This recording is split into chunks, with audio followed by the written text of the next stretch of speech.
they start at 1 o'clock. Oops, sorry, gotta continue. And they all, my goal is always, of course, to end them on time at 3 o'clock. All the presentations, all the meetings are being recorded. Once we get the permission of the speakers for that day, and we like going through and doing a little bit of editing on them, we will make them available.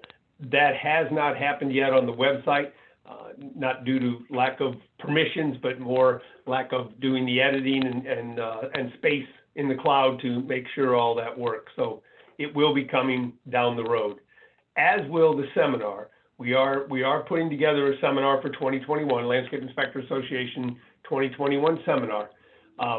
What we're looking at this point, which I alluded to last month, is it's going to be 2 half days. So one half day will be a meetings, a Zoom style meetings with educational presenters from all across the state and the country. Then the other will be an in-person, but it will be at a park setting. So we normally do that for those of you that have attended in the past. Let me let Phil in. Those of you that have attended in the past, you know, we do some kind of outdoor educational session as well. And we are still going to do that because we feel like there's a lot of good information that transfers back and forth. So we're going to do that, but we're going to do it at a park setting. So we're still going to kind of remain at a safer distance. So there won't yet be an in-person side-by-side meeting in a confined space. That's our goal. We do not yet have a date, so I will be getting back to you with that. Please watch the website. That's the most important part. That's where you're going to get all the good information from. Speaking also of meeting notices and the website, when I send out the meeting notices, typically I have a hyperlink on there which will bring you to the website. I know the first one I sent out, I just kind of said, here's the address, and of course it was to the LIAF website, and I got a lot of quick emails saying, hey, the link doesn't work. So I will in the future try to make sure that it does link. But if you have any issues, it is just the LIAF website that you're going to then sign in for these meetings. So I hope that makes sense to you. But if you get it, and we've always stuck with the last Thursday of any given month when you get those notices. If you can't link, just go to the website. Rich has been very good. Rich Secor, our IT specialist. Once this meeting is over for June, he will typically go and set up the meeting for July. So they're available right away to get in and get the link for. The other issue we're having a little bit of well, we want to spend some time with are CEUs. For those of you that are certified, landscape inspector certified, then yes, you realize you need to log in or get 24 CEUs over a 3-year period. We're getting a lot of, at the kind of towards the end, uh-oh, I don't have my CEUs, or where are my CEUs, or do I have my CEUs? So we've done a couple things to make this easier on you all. One is the website. You can go to the website and it's set up where you can go into your name and you can check your CEUs. If you have an issue with that, you can send me an email either through the LIAF website, it'll bounce to me, or you can go straight to wburns@sunrisefl.gov, BYRNES, and just tell me, hey, I'm having trouble accessing my CEUs, and I'll forward it on to Richard, and Richard has been very good about being able to get people in so they can see their CEUs, and we can keep people certified. That is our definite goal. Those of you that aren't certified, we want you to get certified. Those of you that are certified, we want you to stay certified, and then it becomes the board and everybody in LIAF importance to say, hey, let's make it mean something when you are certified. Let's make sure we get some benefits from that, and that's our job, and we're able to do it. And the more people that have the certification and the higher level the people that have that certification, the better for all of us. So it can all work, but what I'm saying is in order to do it, we need to make sure that you all also take and receive the CEUs from attending these meetings, from attending seminars, as well as some of the other associations that we offer reciprocity to, ISA, FNGLA, who am I missing, Peggy? face, a lot of different ones we issue the CEUs to. If, when you go to attend a meeting, say from ISA, they should already have, for those of you who went to Trees, Florida, they already had a sign-in sheet. So you could get those, you signed in, they were automatically sent to us, and we gave you credit for those.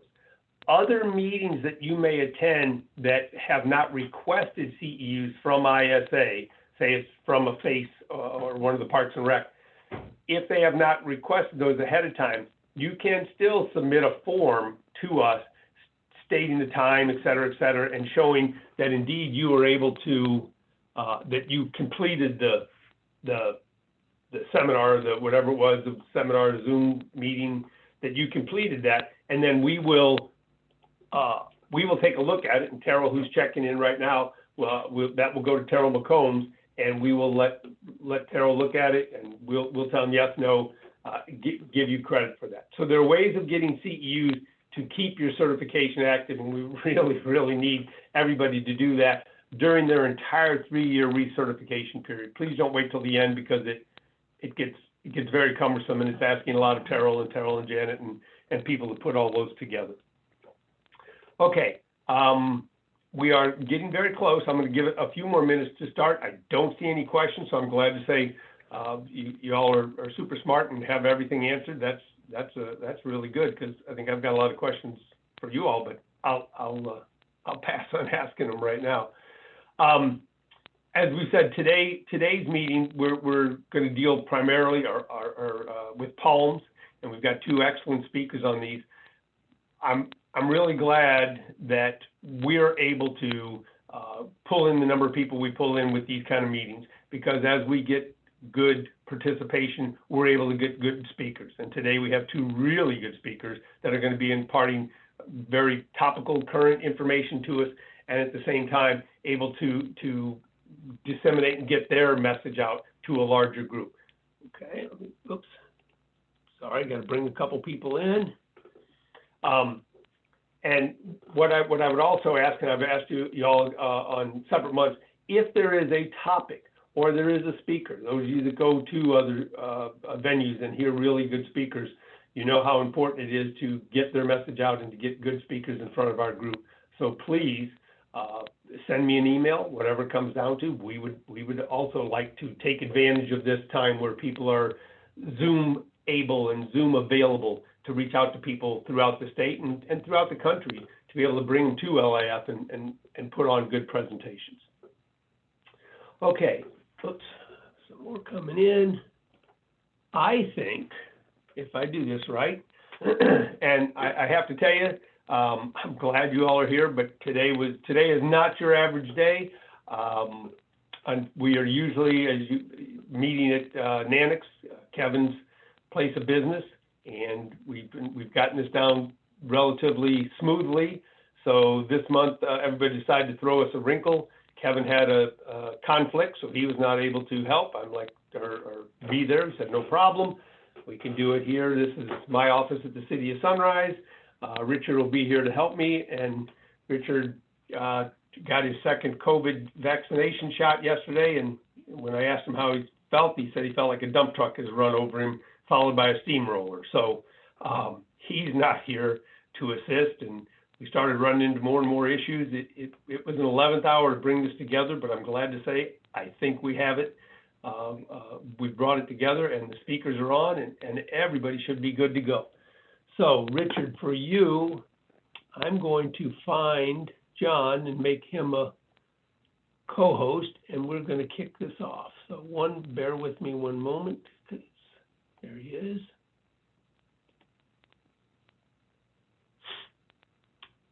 There he went. More.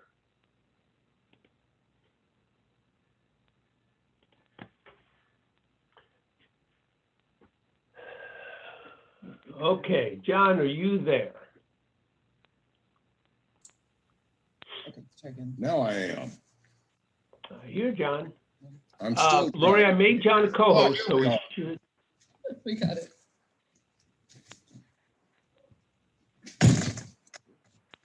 There we go. Greetings, John. Hello, how are you today? Very well. Very well. John, I'm just going to go ahead at this point and turn this over to you, because my sheet that I have prepped to tell them what a great person you are and all the things you've accomplished through life is on the printer in the other room. So I'm going to turn this over and let you go ahead and get started and mute me. The chat box is open for the other people, and you take it on, and I will unintroduce you at the end. How's that, sir? That's fine. All right. Well, I'm marginally qualified to do this, Bill. So we're going to give it a go here. I'm going to start off by telling you that you frequently, as inspectors, are the last line of defense between people who are bringing substandard or diseased material to job sites and the customer who will suffer from the consequences of those misdeeds. Please note that this is a proposed change, or the changes to the grades and standards are being proposed. Now, DPI is supposed to be getting out for our review the copy that is being proposed. There are very little difference between what we have now and what we had before. And I would want to help you understand that the grading of palms is based on a logical progression of events and relationships between phenomena. Okay, so what we're talking about here is not what we think is good, bad, or indifferent. What we're talking about is the prescriptive approach that we use in order to assign a grade. I'm going to go aside for just a minute, and Bill was telling me earlier that many of you recently attended a seminar with Mike and Ed. This month in the Pro Landscaper magazine, there is an article or a column which I am hosting where I asked Ed about what causes trees to fail. That article is free, and you can get signed up for the Pro Landscaper and receive a copy of the magazine, or you can view it online. Next month, I will be doing a column on grades, standards, and specs. Oh my. And so that column, we invited in a grower and a user, or a buyer for product, to weigh in on the matter of grades and standards and how they've impacted the industry in Florida. I also have a very brief, excuse me, Q&A with Joe Samnick. Some of you may know Joe, and he will be talking as well in the next column. Our introduction to palms, the grading of palms, answers the questions of who, what, when, where, and why. Who is the receiving agent or agency? What is a tree that has been delivered for landscape installation? When? Immediately upon delivery. Where? Wherever it is, in the yard, on the job site, the holding yard for a company that might be using the material later, but the where and then the why, because we know that all providers of material are entirely scrupulous, and we don't have to worry about them not. All right, the assignment of grade, I have said, is based on a prescriptive process. You're going to be amazed how simple the matter of grading palms is. Once you have a fundamental understanding of some of the problems that we have with palms disease-wise, some of the issues that might have occurred during handling, the prescriptive approach is quite easy to apply, should be able to move through it with no problem whatsoever.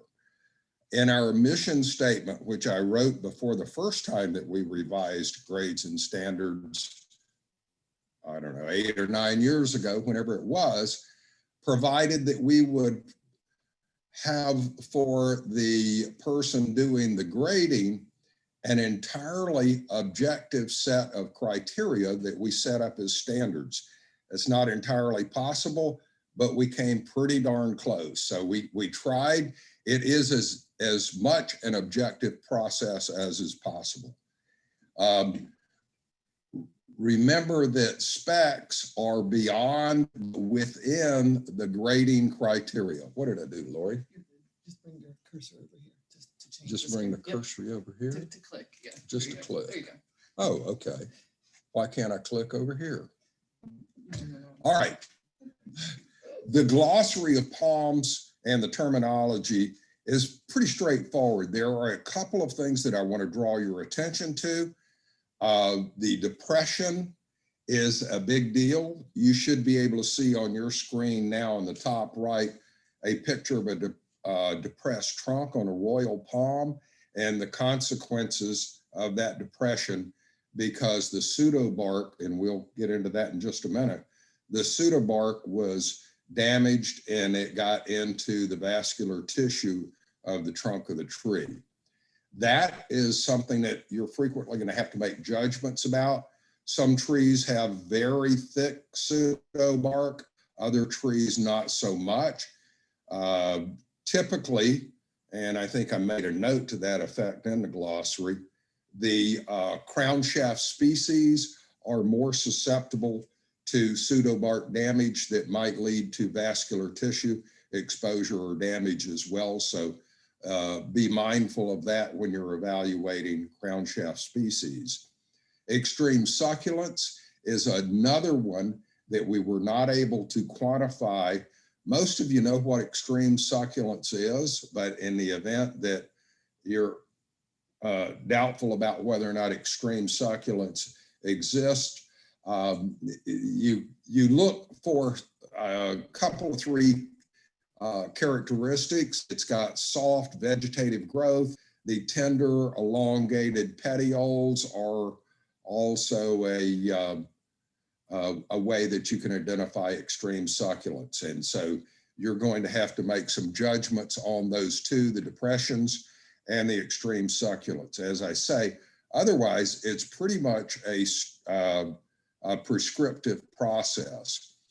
We took regeneration out of specifications. Actually, we didn't take it out. We just included it into the glossary for the grading of palms. It can either be a grading process or product, or it can be a specifying process. When it comes to regenerated sable palms, it is a process that's set forth.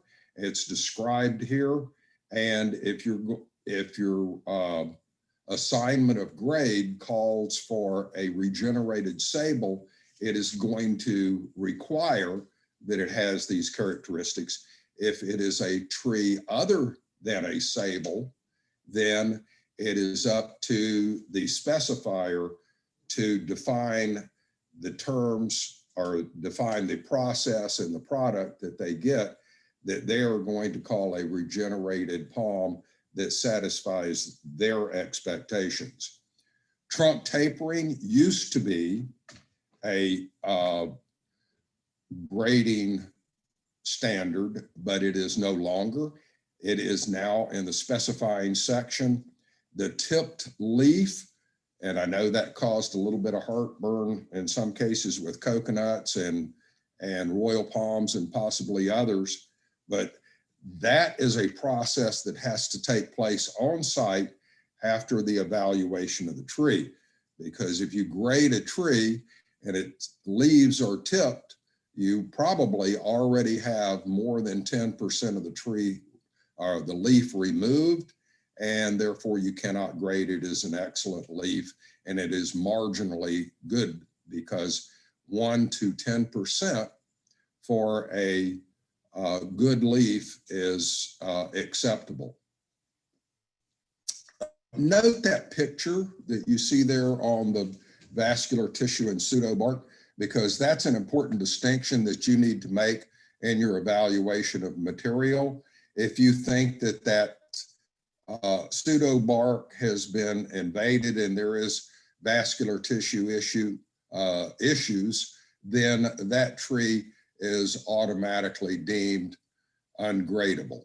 It is a cull. All right, palm grades. Here are the grades. These are very simple definitions. It's pretty self-explanatory, self-evident proposition, I would say. These clearly stated definitions are based on what I was telling you earlier, which is a logical process that we have used. It doesn't have, our evaluation of trees should be objective, trees and palms. My perception of what a good or nice or proper looking tree is really irrelevant in the grading process, because there are clearly established standards that we use for the evaluation of the tree. So if I don't like crooked trees, that's my issue. It's not an issue in the grading process.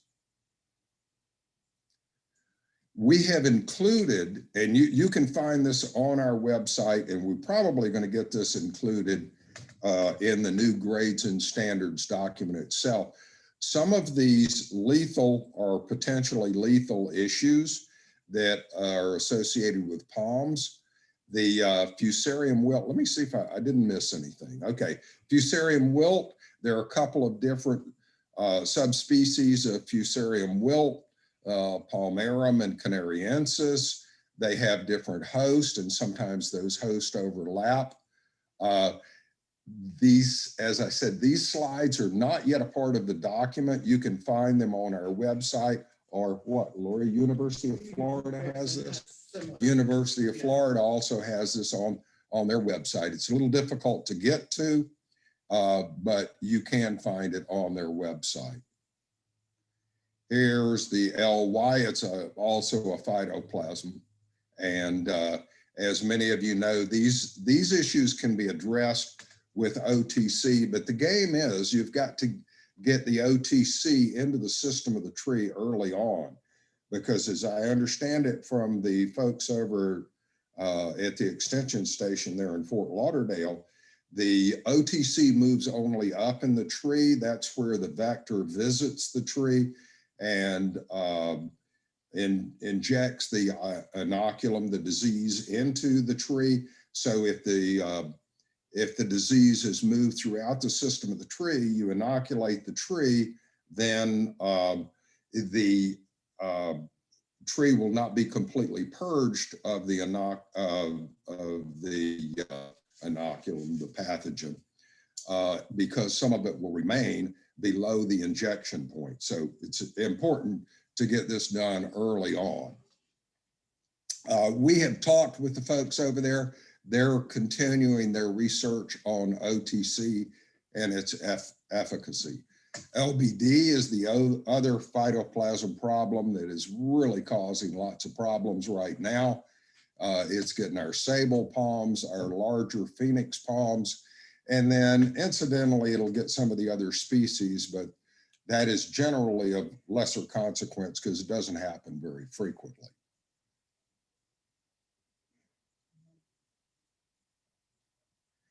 Ganoderma butt rot is largely undetectable unless you see a attrition of the lower leaves that is inexplicable for any other reason. You don't have a good reason for losing those lower leaves. The tree just generally and quite slowly in most cases fades away. It starts from bottom, moves to top, and Ganoderma is incurable if the tree picks up either spores or the mycelia from the soil. Then Ganoderma is going to likely infect that tree, and it's irreversible. So lots of times you're going to see the conchs at the base of the tree. According to our note here, 50% of the time. I see it almost 100% of the time when I see these symptoms being displayed that I just described. we're moving right along, aren't we? Mhm. All right. You're going to have an opportunity to ask questions. We'll have a short Q&A when we wrap things up. And if you don't get your question answered today, you can go onto our website and email Lori, and first part of next week. I think we're going to put this up tomorrow. Is that right? We're going to put this up tomorrow on our website, and then early next week, or yeah, it would not be before early next week. We'll get back with you and answer your questions. Thalidomopsis, that's a real issue. Sometimes this problem can be transmitted tree to tree with simply using an infected tree strap. It picks up the fungus from one tree, moves it to another, and when you have slicked sabal palms is particularly a problem when they've cut through the pseudobark into the vascular tissue, and now we're using a contaminated tool, if you will. A strap can move those fungal spores from tree to tree.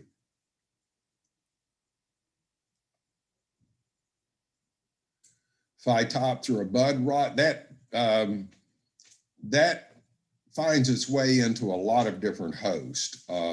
Usually it's associated with smaller trees, but the coconuts you see over at the right are obviously mature or maturing. It can happen in larger material. It's unless growers allow this to move throughout their field, it shouldn't be much of an issue. This problem can be dealt with chemicals easily enough.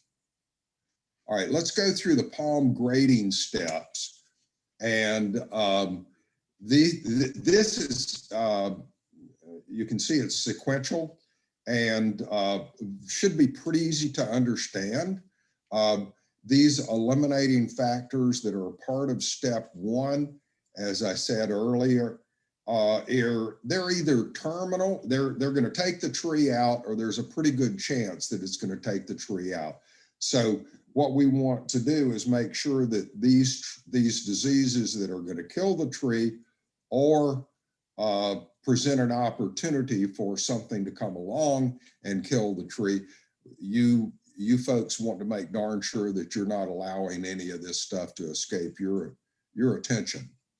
And they are evidence of palm weevil and those diseases that we just talked about, wood-borne insect damages, and so on. The extreme succulents, that's a tough one because that's going to require judgment, and depressions. That's the other one that I said is going to require some judgment on your part, but hold your ground in the matter, because depressions are really inexcusable. People will show up at our farm with a poorly padded tree bar, and we have pallets of mulch that we use to cushion the trunks of the trees.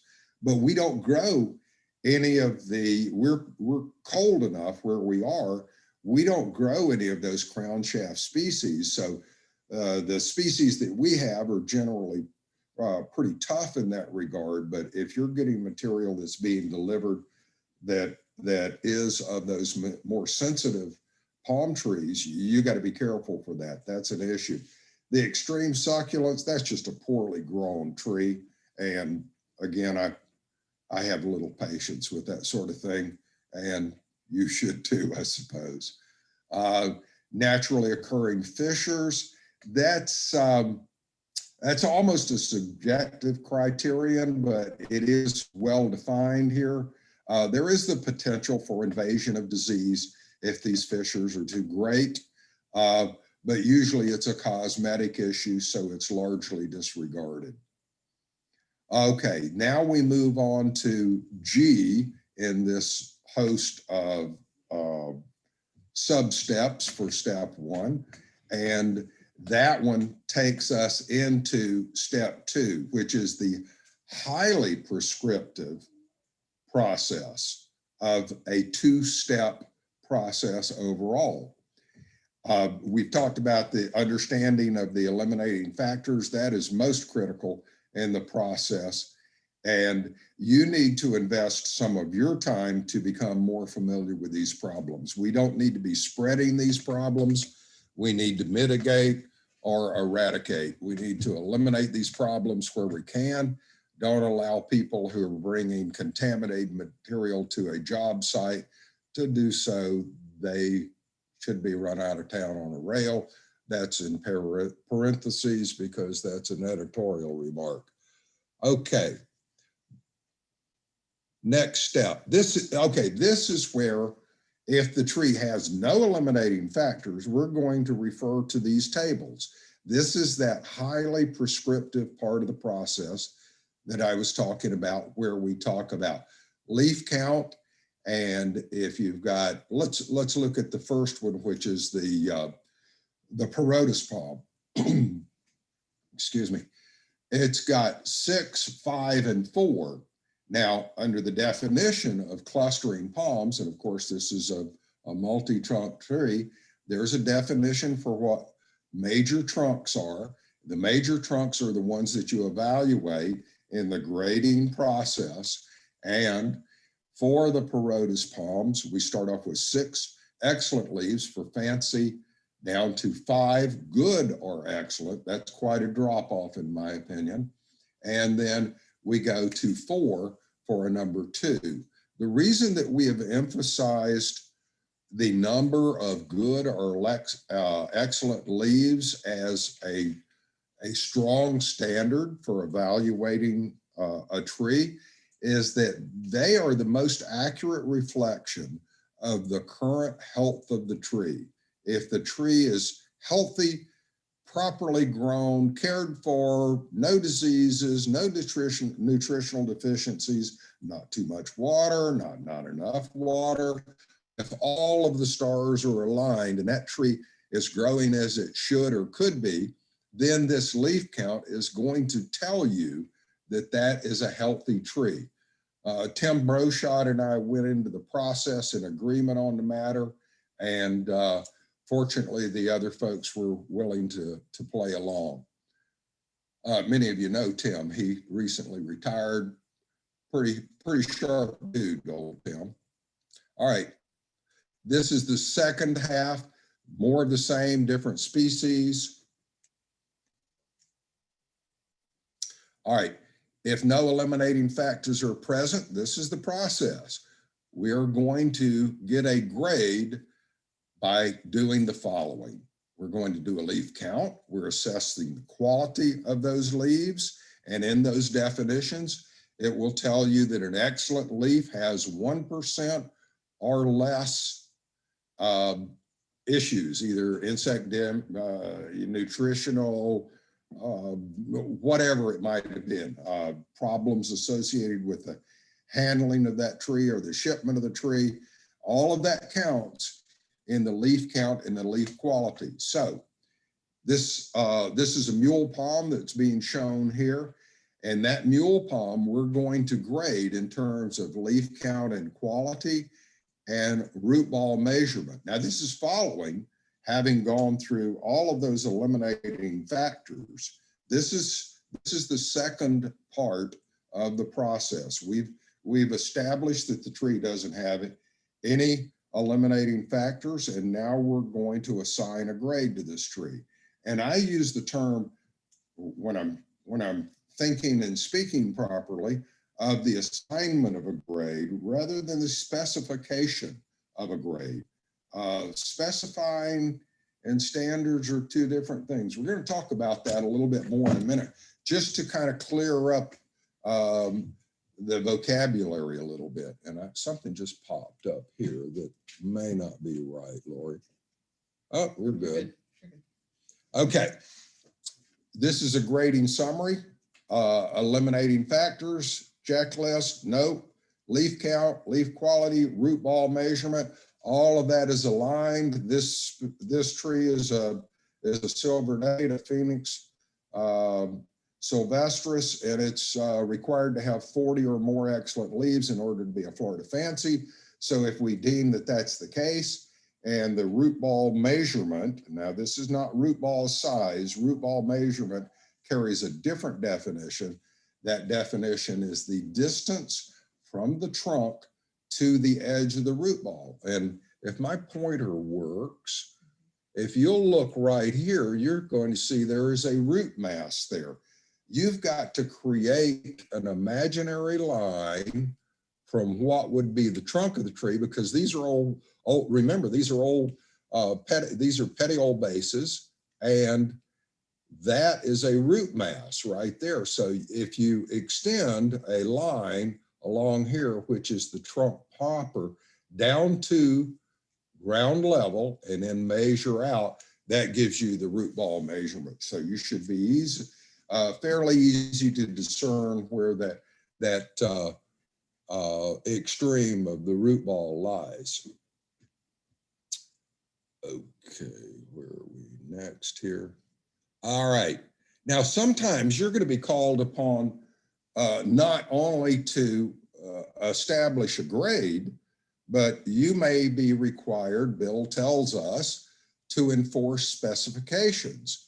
Now, I'm going to show you in just a minute what the difference between specs and standards are. And that's where I was talking a couple of minutes ago about how we confuse our vocabulary.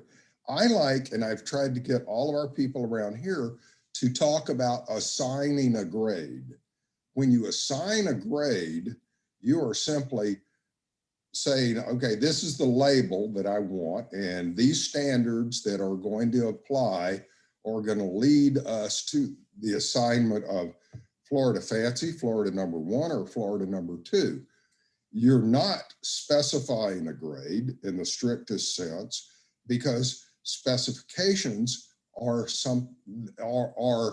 requirements of the specifier that fall outside of the grading process. So it's important to me to make those distinctions. Your standards are concrete, they're, excuse me, inflexible. This is a part of the state statutes. And by the way, also those terms that are used in the specifying glossary are also a part of the state document. So yeah, how many times have we argued about what clear trunk is? Okay, to you, it's one thing. To me, it's something else. Third person's got a third opinion. So we wrote what we think is a fairly clear definition of how you can define what clear trunk actually is, regardless of the species. And there's nothing particularly outstanding about this specification, but it is something that can be applied uniformly, so we can stop with the arguing. All right, where are we? All right, let's look at this. If my cursor will work here.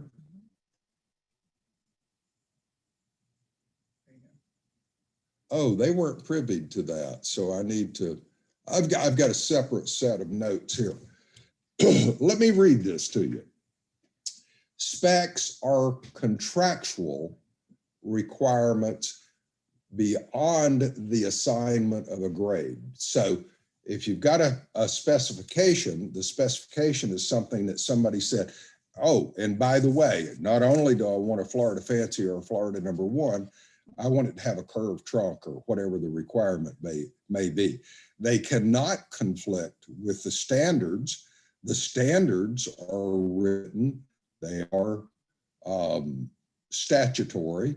And so if the standard calls for a 10-inch root ball or root ball measurement, and your specification says I only want 6 because I'm trying to put it between the sidewalk and the street, that doesn't fly.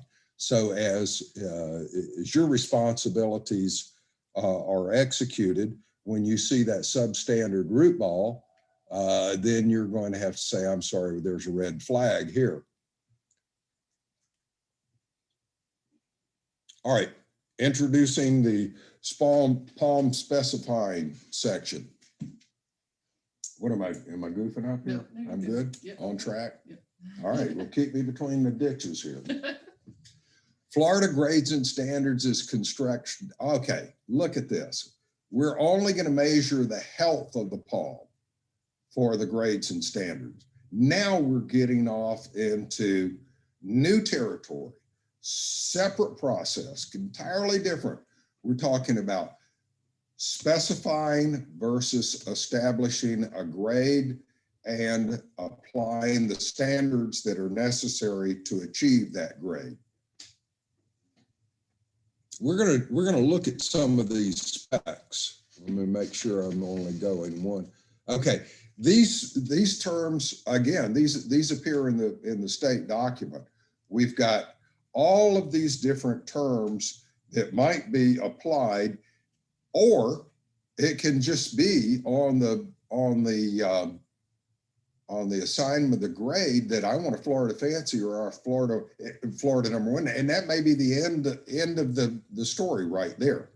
These terms have been defined here in order to facilitate the matter of communication between parties. If a specifier wants specific attributes to be assigned to that tree beyond that which is grading, then we're going to have to, if they're a part of the contract, you're called upon to enforce the contract, then you do so in accordance with the specification terms as they're defined here. We talked about how in the past there have been issues that people have with the matter of clear trunk. Another point that I would make right now is that with regard to regenerations, that people used to think about that as only a process that applied to sable palms. There are other palms that benefit from regeneration, and if that's specified, then if it is not sable, which is defined in the glossary for both it's identical in the standards for grading and the specifying terms. The person who is doing the specifying is going to have to establish what their acceptable level is for the number of roots that are shown inside of whatever containment system is being used for that tree. All right, we're moving along here. There's more of the glossary, and I'm not going to go through all of that with you. In some cases, there are fairly small differences between the treatment. I would point out to you, though, if you're inspecting, look over here at this clean trunk. This is a Livingstone annetida that was coming out of our field. You can see a part of that old leaf node there, and that should remain. When they take a shovel, not they, or actually they, because we don't. Our people have been trained to use a handsaw to remove, and you can see it more clearly up here, to remove the top of that petiole and avoid the live part of the petiole base, which is right down there. If you get into that, that is going to always be a divot in the trunk of that tree. And so you really should expect to see a small ridge on the trunk of the tree. About all Livingstone species have that prominently ringed trunk anyway, which is where the old petiole base detaches from the pseudobark of the tree. So that is something that you want to watch for. If they've taken a shovel and tried to shave all of that stuff off of there, or taken a sander or a chainsaw or whatever other instrument of destruction they might have chosen to use, that's no good, because that is going to leave a damaged point on the trunk of that tree forever. In the glossary of specified terms, you see that sable over on the right there. the the constriction of that trunk, it does not, what happened was this tree came out of the woods. It went through a period of time, and I'll use my pointer again here, where it was getting reestablished. It kind of waxed and waned, and then, oh, happy day, I'm growing good now, and it begins to develop much larger trunk. Frequently, it's the reverse of that, because the tree came from a nursery where it was growing like this because it was happy and it got all of the requirements that it had to be a healthy tree were being satisfied. Then it shows up on a job and it starts to do this because it's poorly cared for. So actually we're seeing the reverse of what often happens. Trunk tapering, abrupt constriction are also trunk constriction issues, and remaining true to our mission to evaluate palms in terms of their current health. And remember, that's what we're doing here. When we evaluate a tree or a palm in terms of its current health, this is something that happened in the past.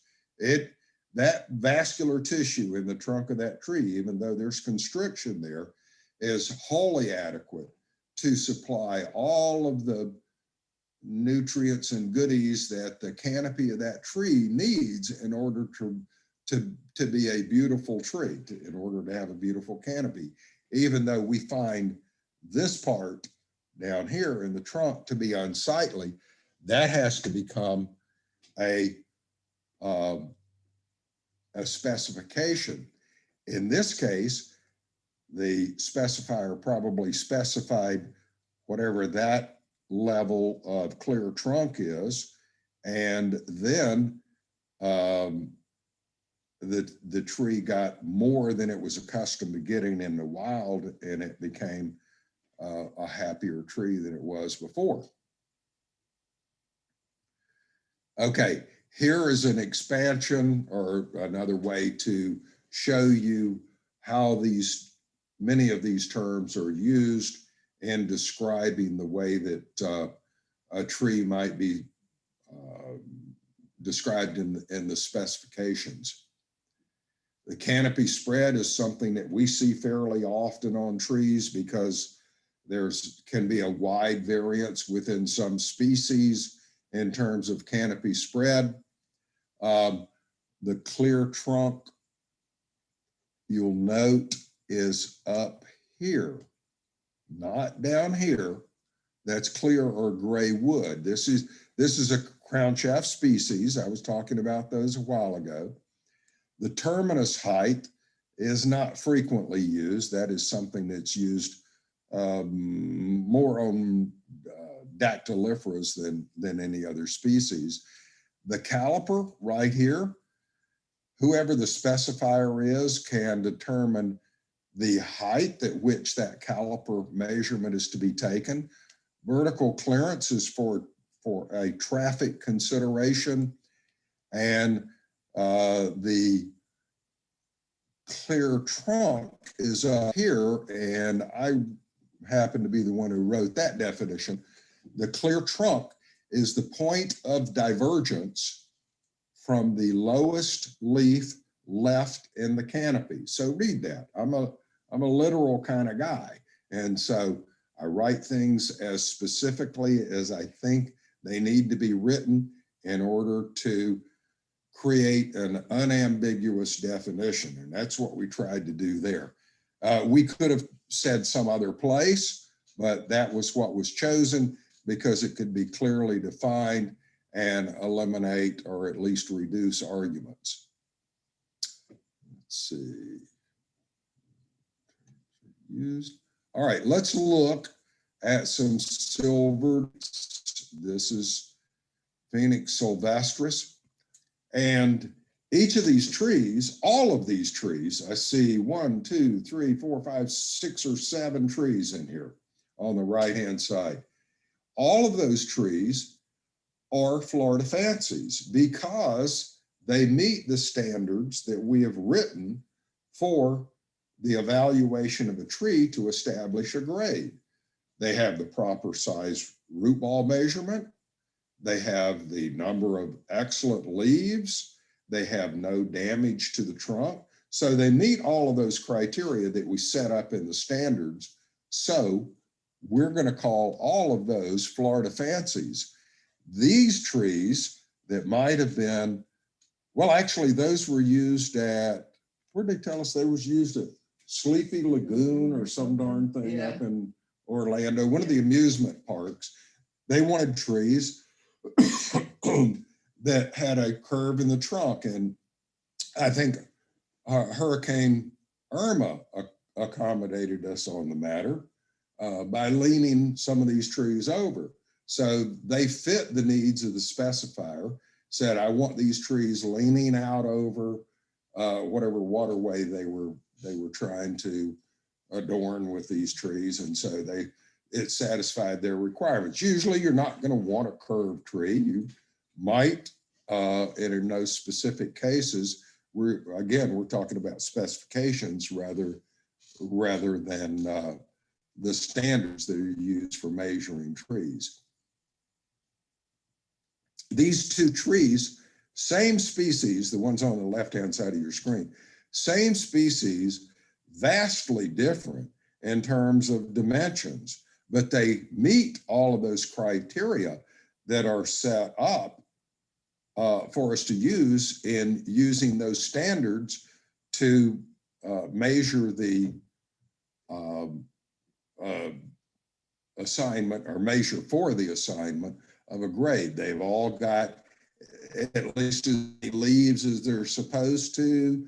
Don't have any of those problems with the trunks, root balls, all cool. Now, let's say, and again, I said I'm kind of a literal person. Let's say this tree had 2 or 3 broken petioles in here, broken leaves. Well, it looks to me like there's a heck of a lot more than 40 excellent leaves on that tree. So as the person who is evaluating that tree, if you're assigning a grade to that tree, or affirming that it does meet the Florida fancy expectation, if it had 2 or 3 of those leaves up in the canopy that were damaged, but it still had 40 plus that were excellent leaves, you're obliged to call that a Florida fancy. You know, it's kind of got a ding in its armor, but that's irrelevant to the quality or to the health of the tree, which is what we're trying to measure and establish in a grade. And by the way, while we're talking about trees that have lots and lots of leaves that are used in the establishment of a grade, for Phoenix sylvestris, it's 40 because they carry a very full canopy. They're easily moved, and what we worry about is ratios between root ball size, and hydration is very important. All of that, we're trying to establish a relationship between root ball size and the canopy that the tree has. Phoenix palms in general are pretty darn easy to deal with. Some of the Livistonas can be a little troublesome. Copernicia is occasionally quarrelsome, but some of the trees are pretty darn easy. So what I was getting at here is if it's got fewer leaves than it's supposed to by 1 or 2, and it was calling for 40 to begin with, get over it, because the health of the tree has been clearly established. I would definitely not pick with someone if it was 2 or 3 leaves short of the count required for, and you guys are reminding me that I'm a literalist probably about now, but the point is that the tree as it is presented demonstrates that it's a very healthy tree. If we're talking about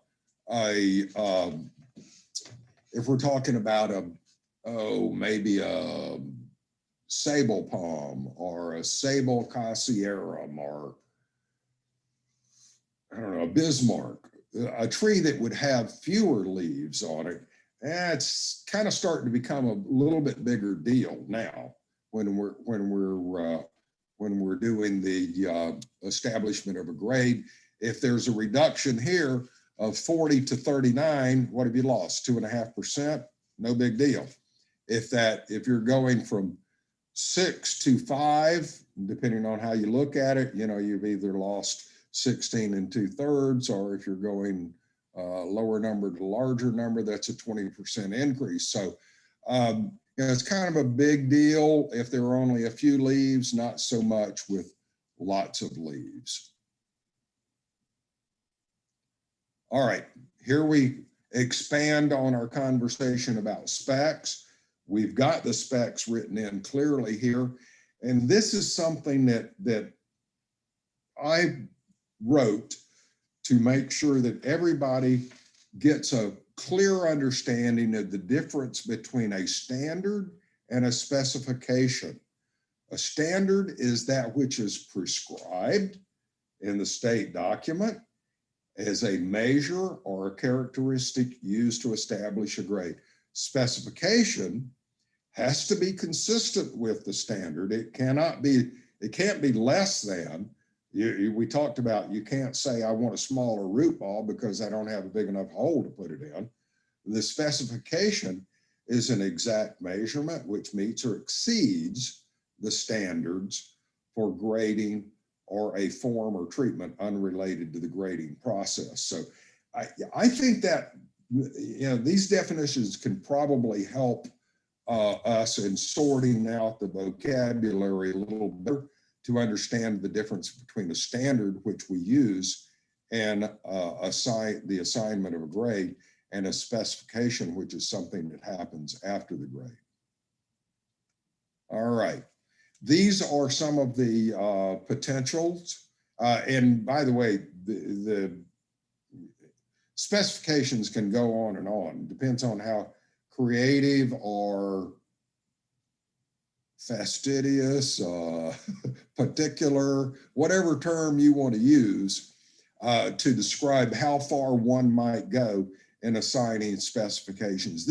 I just put this in here for you to be able to have a checklist. If you're responsible for doing specifications, these are things that you might consider in doing that.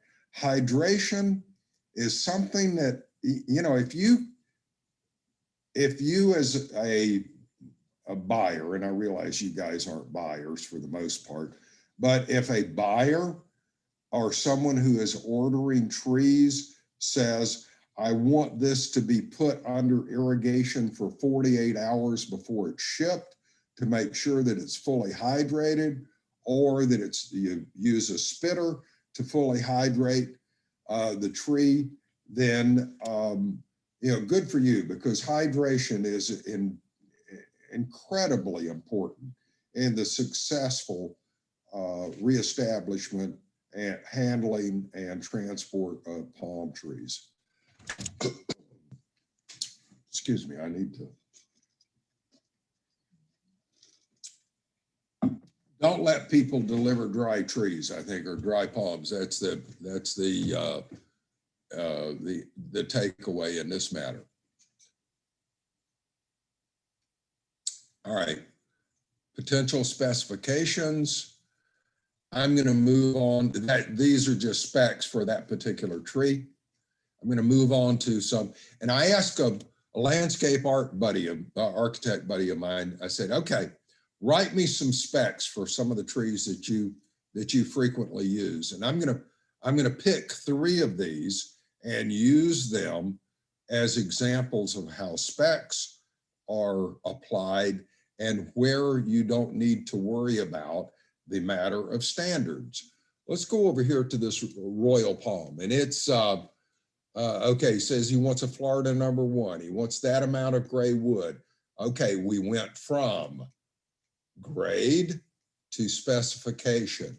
We also went to a spec here, which calls for more leaves, and he didn't describe whether or not they're good or excellent leaves. But if it's a Florida #1, we know they have to be at least good leaves. So in the table 1, it says in order to be a Florida fancy, you only need 6 excellent leaves.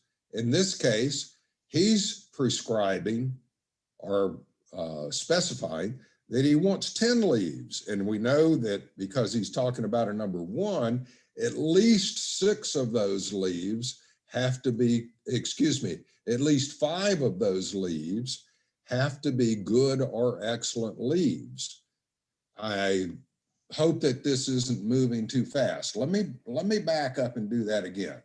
Okay, Florida number 1 tells us that it's got to have 5 good or excellent leaves. Then we move on to a specification, the amount of gray wood. Then we move on to the leaf count that he assigned. And he said, I want a 10 leaf count. And he didn't say good, excellent, or otherwise, but we know that at least 5 of those leaves, in order to be a Florida number 1, according to the prescribed count that is in table 1, at least 5 of those leaves have to be good leaves. Now we're back into the specifications and properly here. He's talking about the caliper measured at 3 feet, 5 feet by 5 feet root ball. I'm assuming that that root ball is going to be greater than that which is set forth in table 1, and 8 weeks root pruned. All of these are highly specific expectations of the designer or the architect. What is the second one here? Florida fancy. I'm going to have to wrap this up pretty quickly here, folks. You see these other examples. Standards establish grade. If they say what the grade is, a lot of that is already set forth. You don't need to address that in your specifications. It's already dealt with. All right, great. Last slide, and we're converging here at just about the right time. I told you before, the process is based on a logical progression of events and relationships. We tried to take as much of the guesswork and subjective evaluation out of the process as is possible. I mentioned earlier, I don't know, what was it, a month, 6 weeks ago, Ed and I talked, Ed Gilman, many of you know Ed, we go way back. And Ed talked about why trees fail. We've been a part of this Pro Landscaper magazine for a while. I wanted to get a sequence of columns that kind of led us eventually to consequences. Ed and I talked about why trees fail. I'm going to be talking about in the next one that is up. When is the next one? The grade standards and specs, July and August. I'm going to be following that up with Joe. Okay, the next one is going to be a conversation. It's really pretty darn superficial, probably to most of you, the discussion about grades and standards. This magazine goes throughout southeastern US. And so many of the other states, when I travel out of state and I see some of the atrocious practices that are taking place there, I think, oh my God, is anybody paying attention? And so what I'm trying to do is tell them the value of the grades and standards and the processes that are applied to evaluate trees and practices.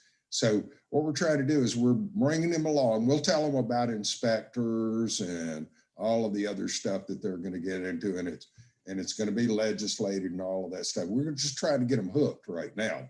So that is going to be for July and August. I'm going to be doing that, talking to our guy who is the grower about how specs have affected his practices. We talked with a buyer. I think he's the chief buyer, senior buyer, or something like that from Brightview. And then our old buddy Joe Samnick, who is the guy that you don't want to meet, because he is an expert witness and consultant. And so we're going to do all of this, and then Joe does his he's going to do a lead in into the next column, which will be contracts, court cases, and consequences. That will be September, October. Look for this information on our website. We've got it, it'll be posted tomorrow at some point, certainly by the first part of the week. I won't be involved in that process, so it probably will be tomorrow. All right, look for your pro landscaper, sign up. That's another good opportunity for you to expand your horizons, learn more about the industry. Now, do we have questions? We'll see if we'll go ahead and get out of this.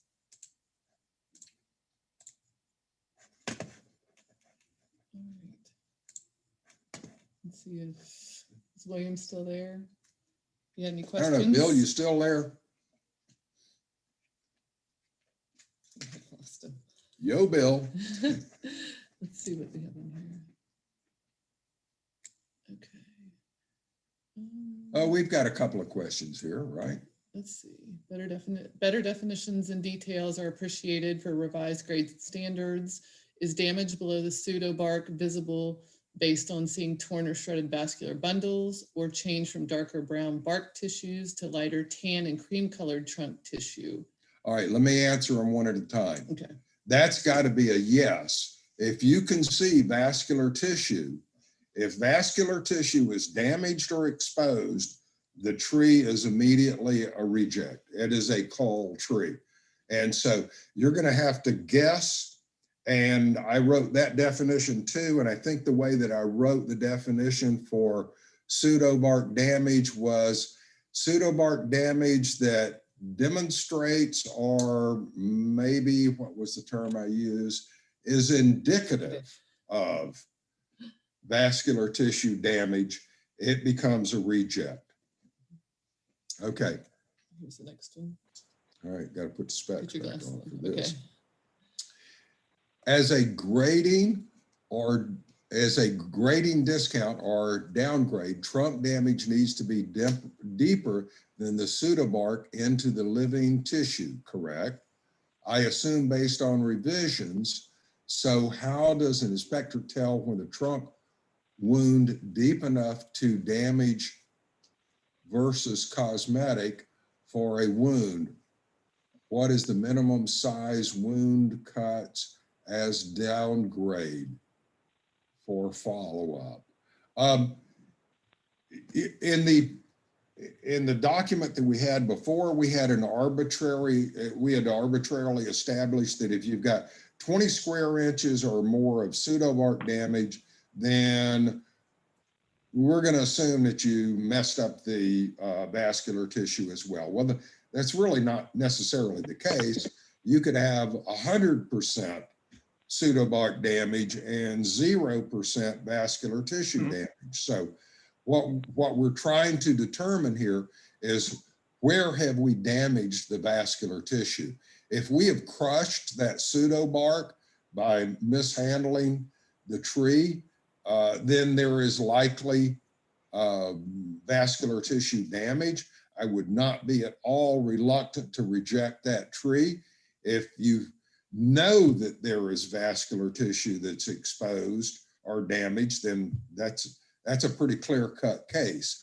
I hope I'm answering your question. And the depth of the wound will vary based on the depth of the pseudobark. An old cabbage palm might have pseudobark that's, it may be close to an inch deep. If you're dealing with a veitchii species, that pseudobark is very, very thin indeed.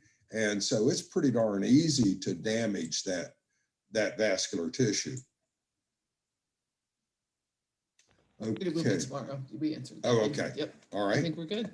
If there are other questions that occur to you later on, email them to Lori. We'll be happy to get back with you on that.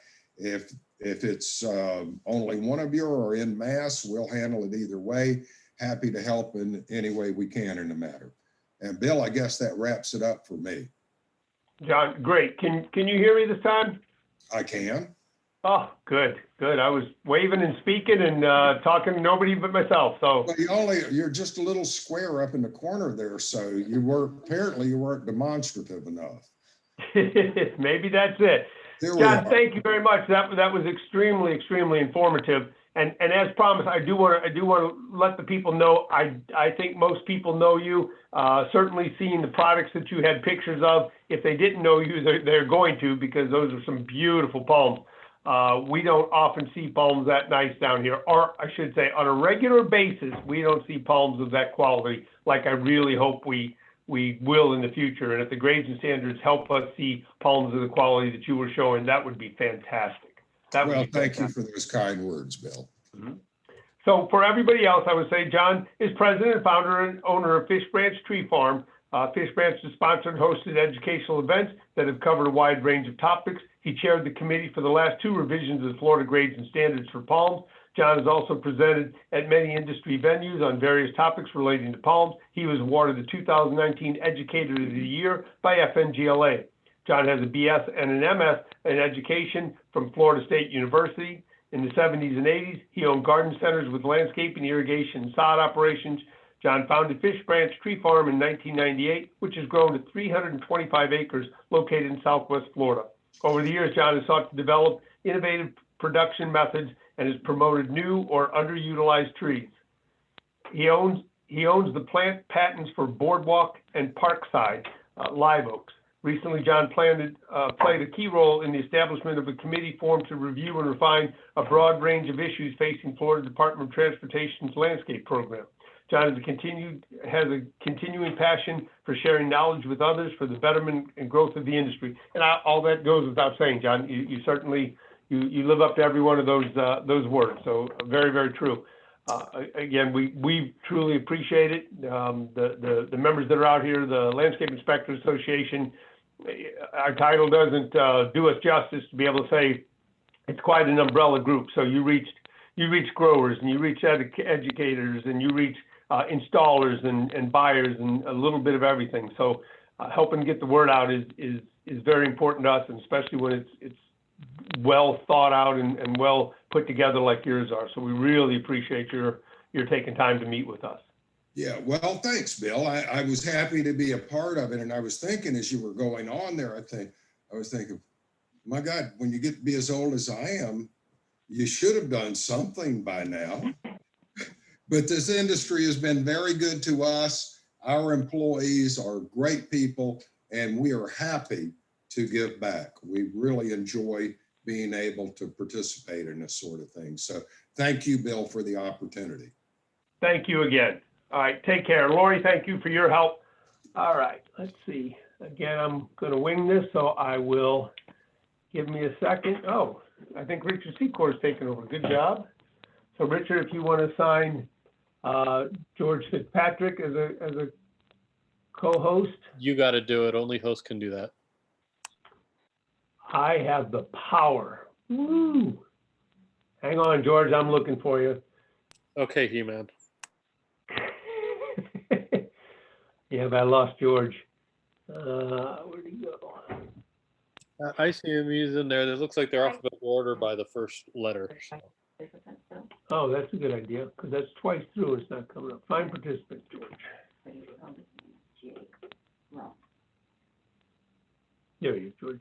So I'm going to ask him to unmute, and I'm going to give him co-host. Unmute. Okay. George, I hear your voice, sir. I'm unmuted. I got to share the screen. Yeah, you got to put your camera on too. Yeah. Can you hear me? Look at that. If you can Hear hear you, me. we can't see you yet. Oh, how do I do that? Oh, wait a minute. Start video. Can you see me now? Absolutely. Okay, if you can see me, I started the video. Thank you, William. I appreciate the nice introduction. I appreciate the chance to attend an LIAF meeting, even though it's a virtual meeting. I have to tell you, William, I enjoy the ones where we all get together a lot more. When we first started talking, Pardon me? That doesn't have anything to do with the beer we go out and drink afterwards, correct? No, the beer has nothing to do with it. But I look forward hopefully in the near future that we can all be getting together in person again, hopefully.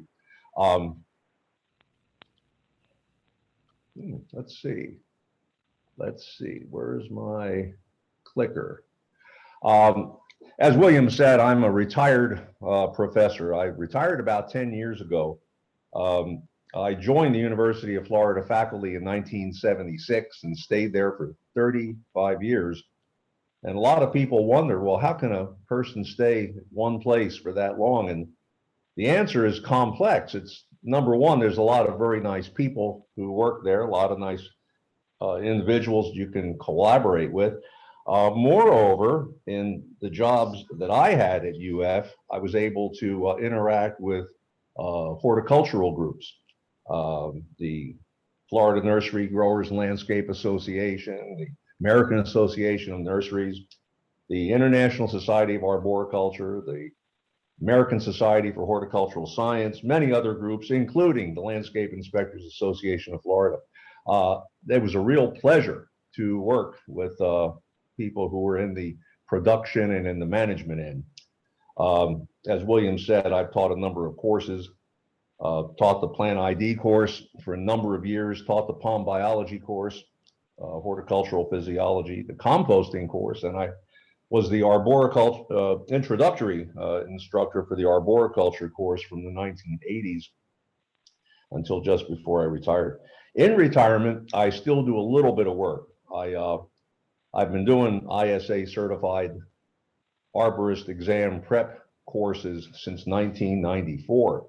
As you know, the ISA created the certification program in '93, and I got a phone call shortly after they created the program from Dr. Don Ham, who was the president of the ISA at that time, and he asked me if I would help out by running workshops, and I've been doing them ever since. That's quite a few years. The first several years, they were all sponsored by the ISA, and I worked with him and Kim Coder and John Tamsberg and other people. But for the last 20 or so years, I've been doing these workshops in cooperation with Wei Hoyt. Many of you know Wei. He and I just finished one a couple of weeks ago, and we're planning on another one probably going to be at the latter end of this year or the early part of 2022. If you want to get put on the mailing list and get informed about those workshop courses, you can give Wei a call at 954-825-3000. 954-825-3000.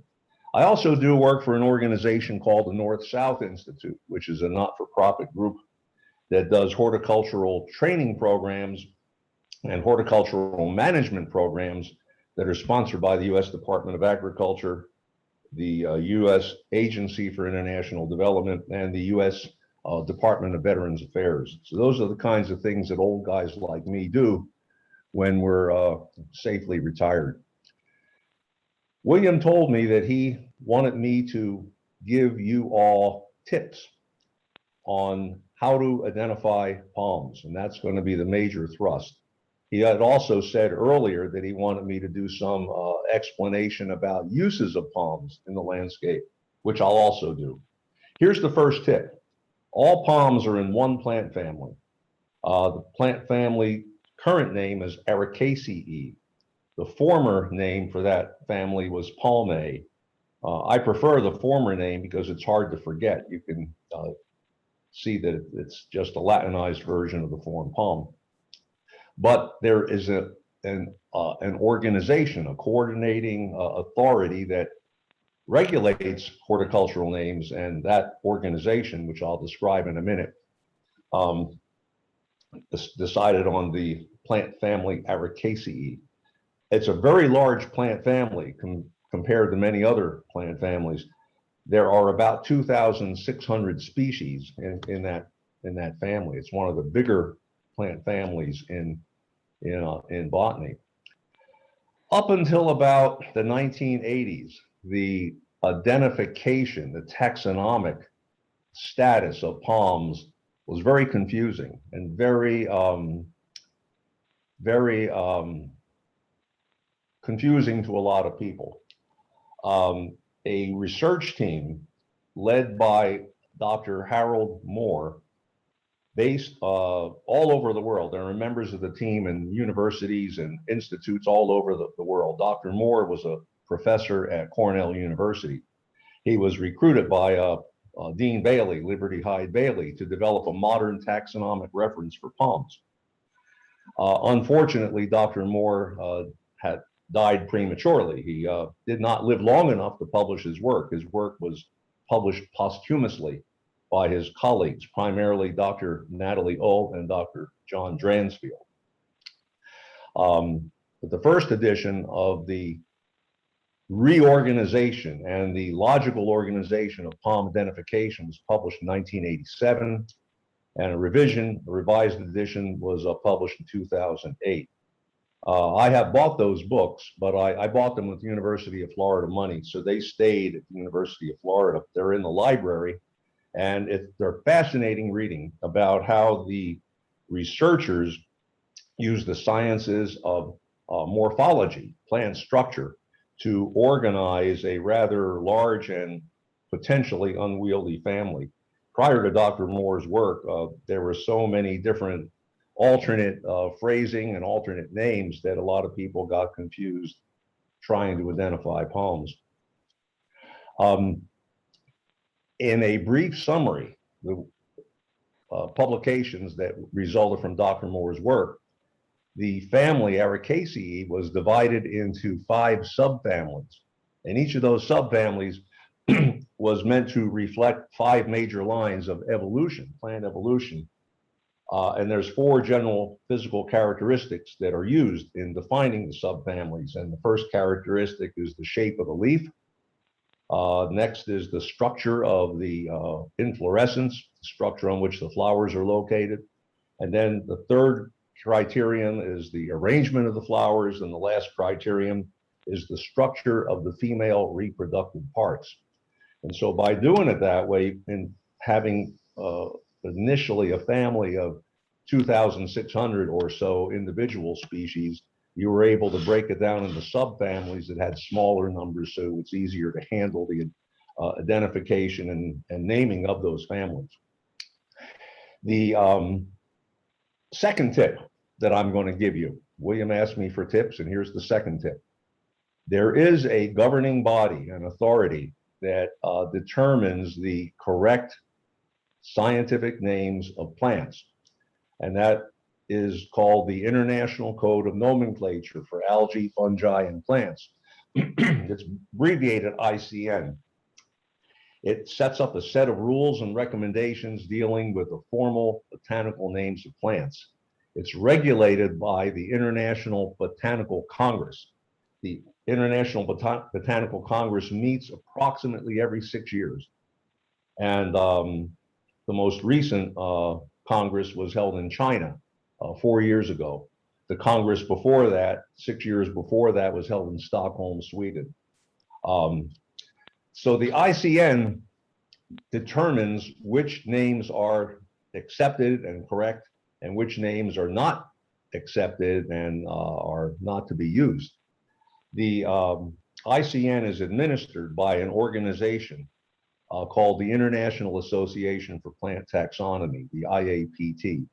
It's an organization that plant taxonomists belong to from all over the world. Their international headquarters is in Bratislava, in the country of Slovakia in Eastern Europe.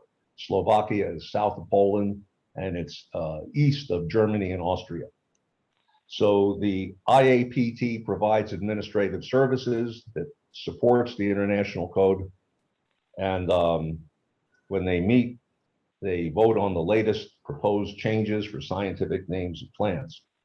And in some cases, the confusion that some people have about taxonomic names for palms comes because of revisions or changes made to the previous names. Let me give you an example. When I first started working with palms, I was a graduate student in New Jersey in the early 1970s. I had a job. I was a graduate teaching assistant.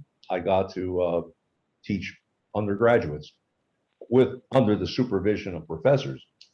And one of the jobs I had as a teaching assistant was I assisted the professor who taught the plant taxonomy class. So I had to get all the lab materials, I had to collect them. In New Jersey, where I was living, they don't have very many palms. So my professor had friends who had conservatories, and so I would go to conservatories and pick up palms. Well, it was a plant taxonomy course that covered lots of plants besides palms.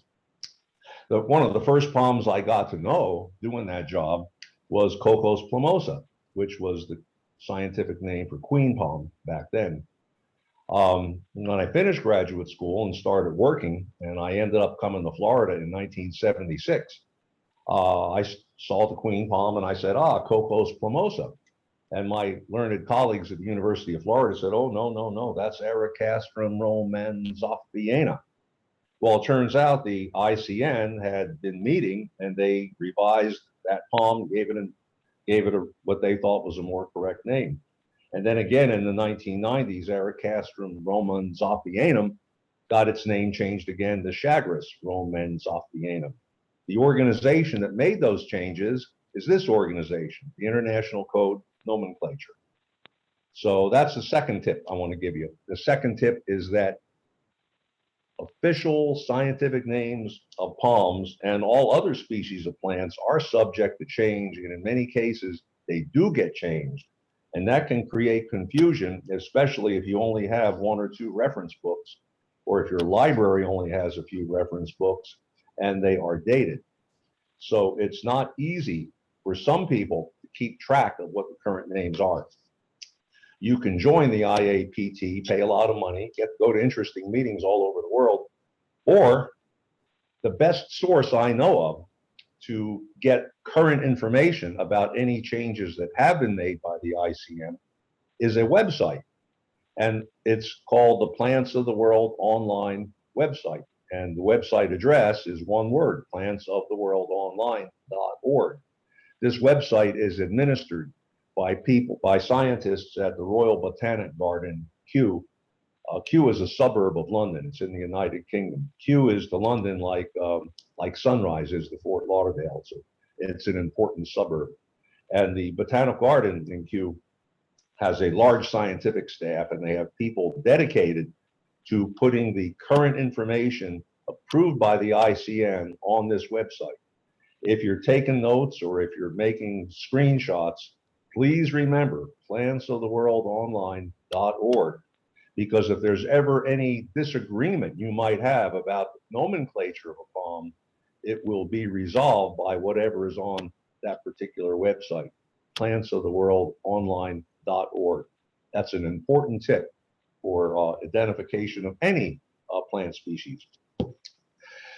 So I already mentioned that there were 5 subfamilies created by taxonomic and morphological studies, and they are the Ericoideae, Calamoideae, Ceroxoideae, Coryphoideae, and the Nymphoideae.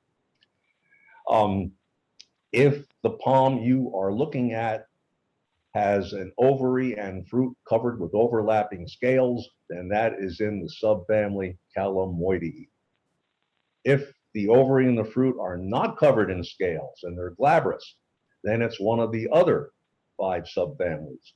Look at the flower of the palm. If the flower is born in a terminal bud, one single flower in a terminal bud, I'll show you a picture in a little bit. It's in the subfamily Nymphoideae. If the flowers are not born on a terminal bud, then it's one of the other 3 subfamilies. If the leaf arrangement, if the leaf attachment to the rib is in duplicate, then it's in the subfamily Coryphoideae. I will show you a picture of induplicate attachment. Next slide. If the leaves have reduplicate leaf attachment on the palm stem, then it's either one of the 2 remaining ones. If the flowers are born singly and they're unisexual and the plants are dioecious, that means that all the flowers on a single plant are either male or female, dioecious plant. Then it's in the subfamily Ceroxoideae. If the flowers are monoecious, that is, if the flowers on the palm tree you're looking at have both male and female flowers, then it's in the subfamily Ericoideae. So it's relatively technical if you look at these descriptions on the screen, but if you don't know the name of the palm you have, you can just make a very quick judgment of its subfamily just by looking at the structure of the parts of the palm. And this is the picture I promised you for induplicate and reduplicate. If you're holding the palm and you're looking at it edgewise and you make a cross-sectional cut where the leaflet is attached to the rachis, if it's shaped like a V, that's the induplicate leaf attachment. An induplicate leaf attachment, is the family, subfamily Corphoideae. If it has shaped the attachment of the leaflet to the stem, to the rachis, looks like an upside down V, and the rib is going along the top, then it has a reduplicate attachment. And that means that you're in family Ceroxoideae or family Ericoideae, subfamily Ericoideae. So let's just briefly take a look at some examples in these subfamilies. The Ericoideae subfamily, which is the largest of the 5, includes things like the Chamaedorea, some of the parlor palms or the bamboo palms. Includes the Hyophord, the bottle palm. Chagris, which I already showed you pictures, that's also in that same subfamily, Ericoideae. Dipsis, the areca palm, the other species in the genus Dipsis fit into that subfamily. The jelly palm, also called the pindo palm, is in that subfamily, as is the royal palm, Roystonia, and the coconut palm, Cocos, and the foxtail palm, Woodettia, are all in that subfamily. The next largest subfamily is the Corphoideae, and there's a lot of familiar landscape palms in that subfamily as well, including the sable, Livistona, the Chinese fan palm, and relatives to it. The Caryota, the fishtail palms, are all in Corphoideae. They all have their leaflet midribs facing down, and if you cut the leaflet at the stem, it's shaped like a V. Cocothrinax and Washingtonia are also in that subfamily. The Cupernicea and the Licuala are also in that subfamily. Excuse me, the Phoenix palms, Corphoideae, in that subfamily. By the way, just for those of you who are interested in history, the Phoenix dactylifera, the date palm, is believed by most botanical authorities to be the world's oldest cultivated fruit crop plant. This plant is mentioned in many of the great books of antiquity, including the Bible, the Koran, the Talmud. A lot of those great books have passages where they describe the surroundings where the events took place. And the date palm is, from those writings and from other ancient writings, is believed to be the #1 oldest cultivated plant, fruit crop plant. The Bismarckia is also in Corphoideae.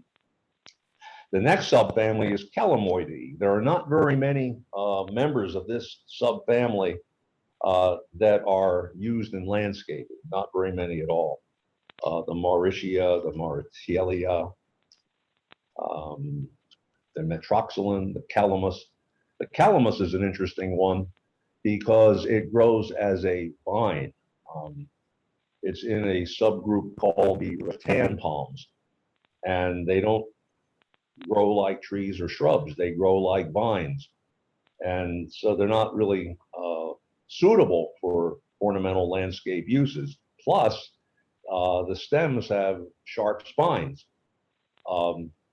but it's a very large group within that subfamily. The one popular use for that palm, the calamus and the other rattans, is in making furniture. The picture on the screen shows some rattan furniture from our family room from our old house back when we lived up in Fort Lauderdale. There's some tables and chairs. There's even a lamp that's made out of rattan.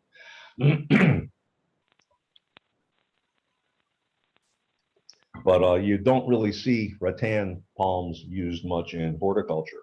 And that helps you when it comes to identifying unknown species, because out of the 2,600 or so species of palms, about 600 of them are rattan palms. So the palms that don't grow as vines are only about 2,000 of them.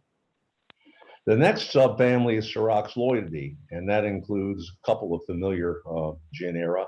The Pseudophoenix, the most popular Pseudophoenix species in Florida is probably the buccaneer palm, Pseudophoenix sargentii. It's native in the Florida Keys, and some people are putting it in the landscapes. My wife and I, Mary, we planted one in our side yard in our new house. And one of the reasons we wanted to plant it is because it's rarely used in landscaping, but it's a very attractive palm. Another one in that same subfamily is the Majesty palm. This is Ravenia rivularis in the picture. But there are not very many in that subfamily that are used much in landscaping.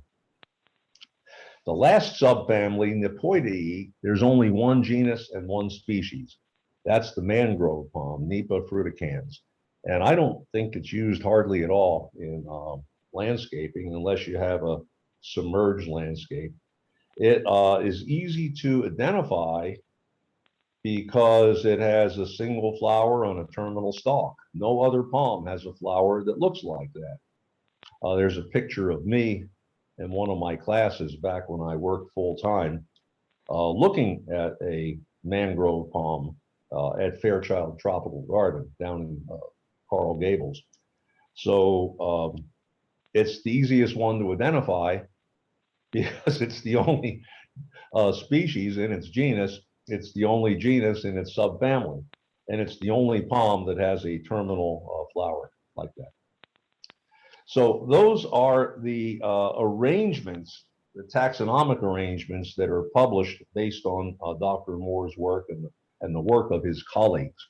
And you can get these books in any good library, either because of directly in the library's collection or maybe through interlibrary loan. So what I'd like to do for the rest of the time that I have is to go through some of the procedures that you use if you encounter a palm and you don't know its name. This illustration shows me leading a field trip, and you can see where most of us are staring at a nameplate. If you're at a botanical garden or a botanical collection, you just really need to look at the plates and you can figure out the name of the palm pretty well, unless somebody changed the labels or removed the labels or put the wrong label on. But that doesn't happen very much. I have seen it happen, though, but it doesn't happen a lot. If you don't have a good idea of the name of the palm, then you should consult a number, consult a reference book. There are many, many very good reference books on palm identification. I personally own 10 or 12 of them, and these are a few of the ones that I use. When you get such a reference, they're arranged in two general ways. Some of them are arranged alphabetically.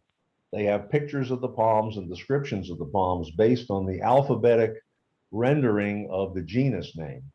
And that can sometimes cause problems because if you're using an older book and the name of the palm was changed, you can get steered wrong.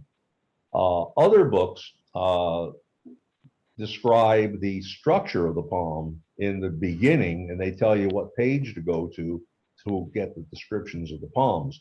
For example, the one in the middle, Field Guide to the Palms of the Americas by Andrew Henderson, Gloria Galliano, and Rodrigo Bernal. In the beginning of the book, it asks you questions about the structure of the palms, whether it's an induplicate leaf, whether it's a reduplicate leaf, and other questions, and then you go right to that section. And the same thing, the upper right-hand corner, Palms of South Florida by George Stevenson. His first couple of pages, he gives you listings based on structural aspects that you can observe. The other books are good because they have descriptions, they have good illustrations. But if you don't know the name of the palm when you're starting out, one of the ones that is set up like the Henderson book, the Stevenson book, may be a little bit easier for you to navigate. If you're like me and you're a book junkie and you buy lots of books, then get any one you want. But if you're only going to have one or two, I recommend that you get the kind that has the palms in it organized by structural characteristics, because then you can use the criteria that I already described. And whatever the question, if you have a palm that you don't know, you have to ask yourself some questions before you can come about at identifying it. So you should ask yourself, does your palm have palmate leaves? Does it have costopalmate leaves? Does it have pinnate leaves? Is the leaf attachment in duplicate? Is it reduplicate? Are there spines on the stems? Is a crown shaft present? You ask those questions and get the answers yes, no. If you have one of the kinds of identification books I described, you can go right to the page where that palm is illustrated and described, and you can identify it pretty easily that way. Palmate leaf palms. The palm leaf has radiating leaflets or segments originating in one point right here, a place called a hastula, and the leaflets originate out in a radiated pattern. That's an illustration of palmate. Costopalmate, palm leaf with some leaflets radiating and other leaflets are parallel. So you have some that are moving out in an angle from the rachis and others that are parallel to the rachis. Costopalmate leaf. And that's what a costopalmate leaf looks like. The sable palmetto of Florida is one of the examples.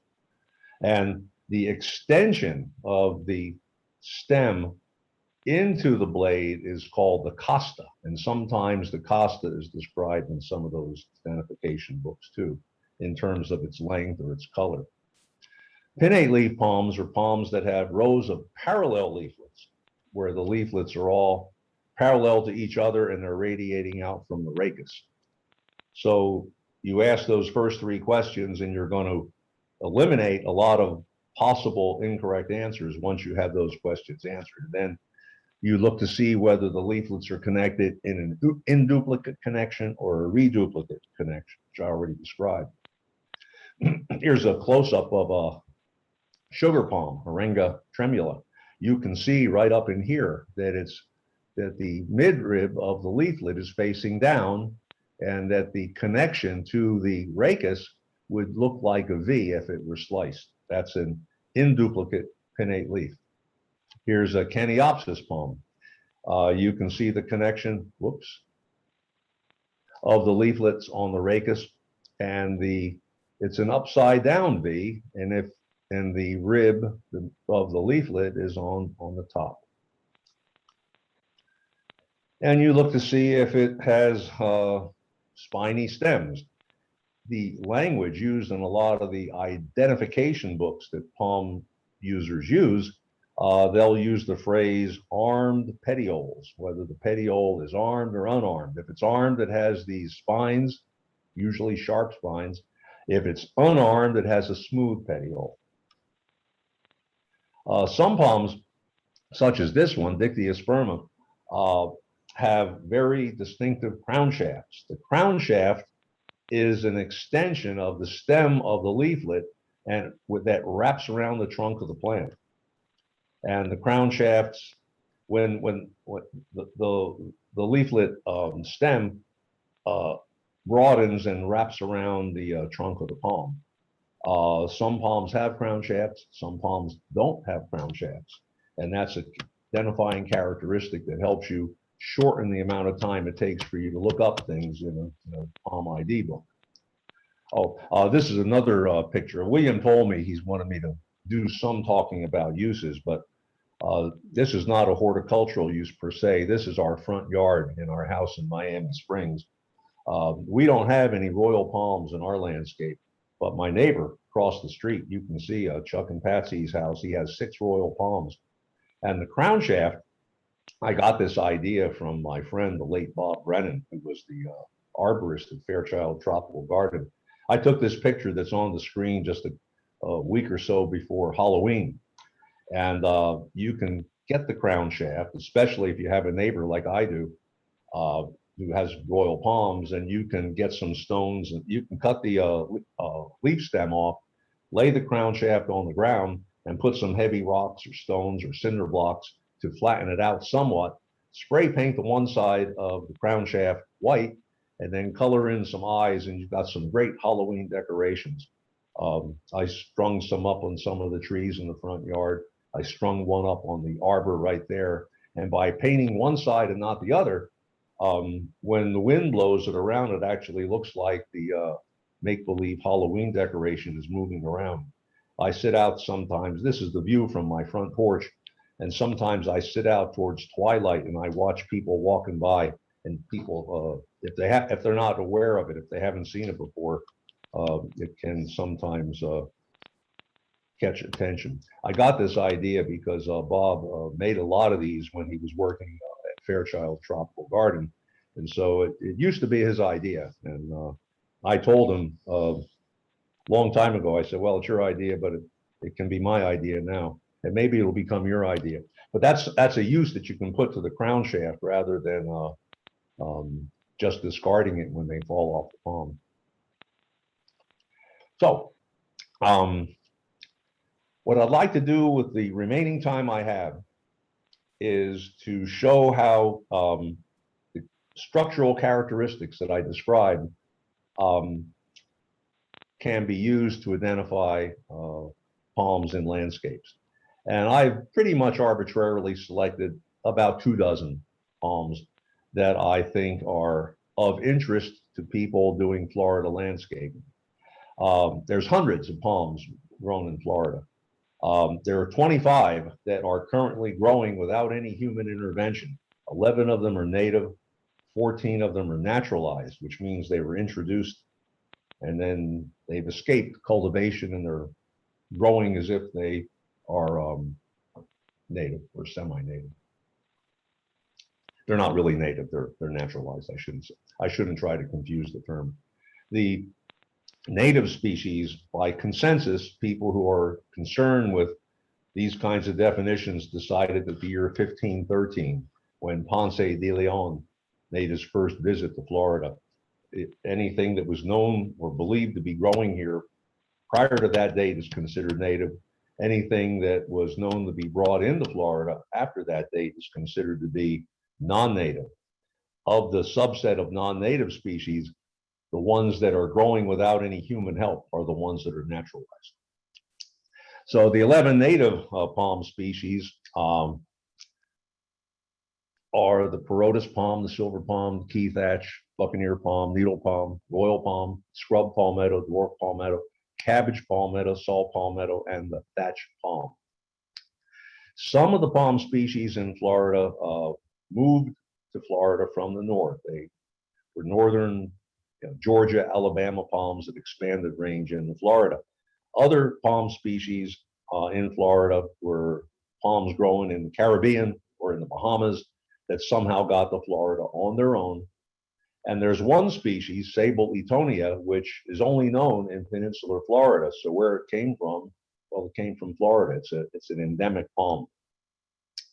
The Perotis palm, Aciolarathi wrightii, is native to southern Florida, has multiple trunks, it has palmate leaves, it has arm petioles, no crown shaft, and it's moderately salt tolerant. In the picture here, there's a lagoon, a brackish water lagoon on the other side of where that palm is growing.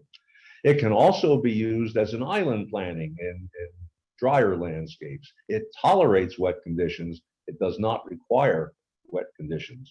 It will be seen growing in wet places like this because it's tolerant, not because it prefers anything. It's a very nice small palm. The only possible hazard is when they're really small and little kids or older people who aren't being very careful, they could come, if they come close to it, they can end up maybe getting stuck by the spines.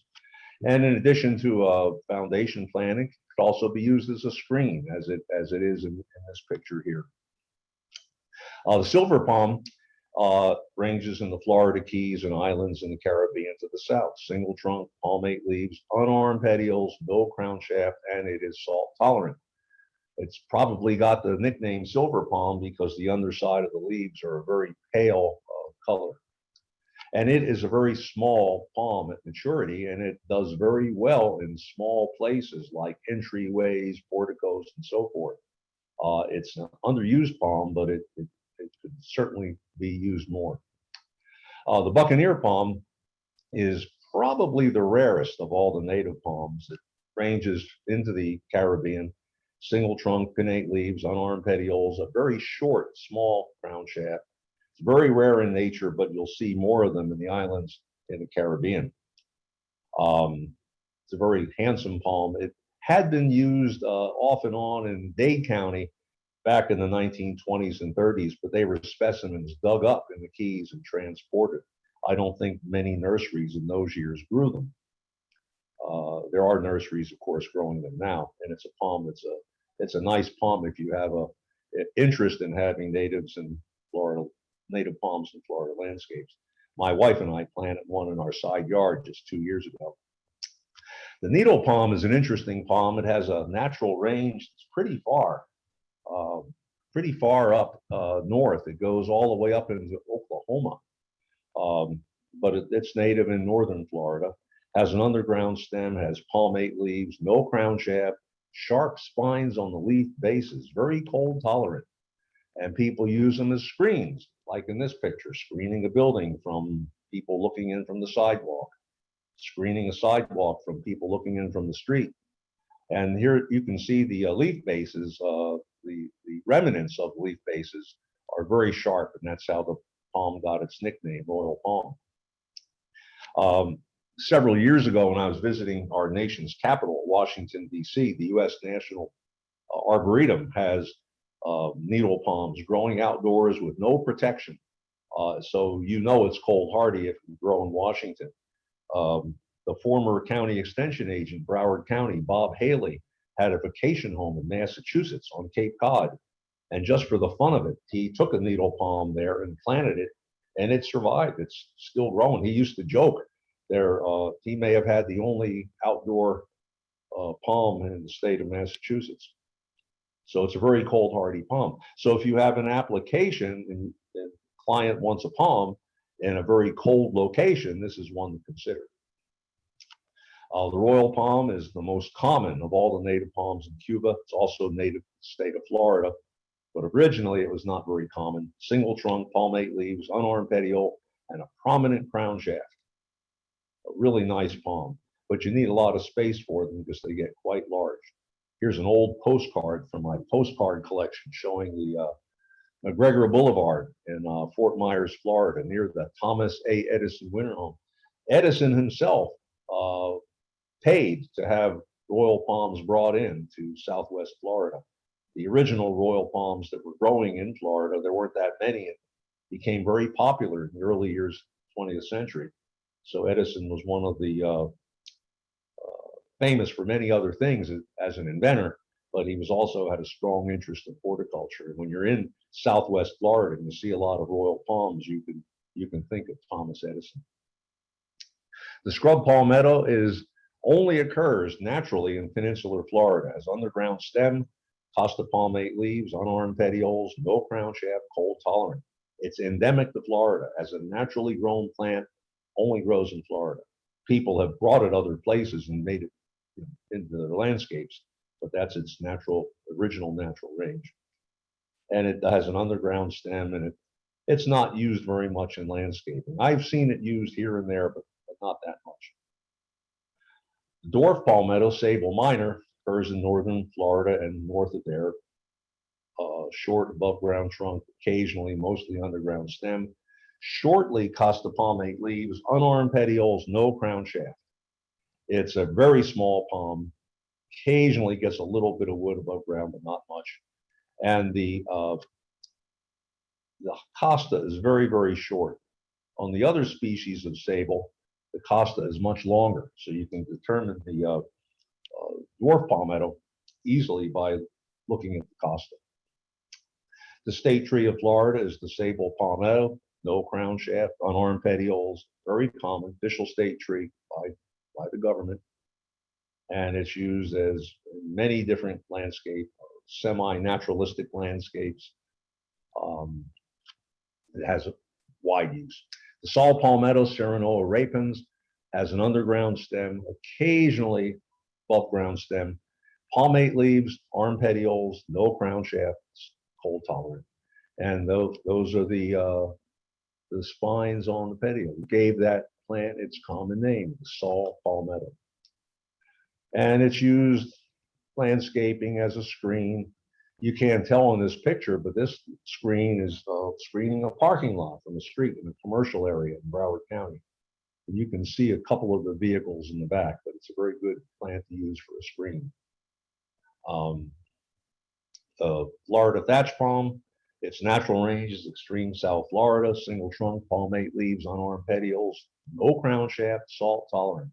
These are the biggest I've ever seen. This particular group was planted in the 1930s, and I took that picture about 5 years ago. It's a slow growing palm. Here it is used to define an avenue, a vista type of landscape. The Florida DOT is starting to use a lot of Trinex radiata for roadside planting.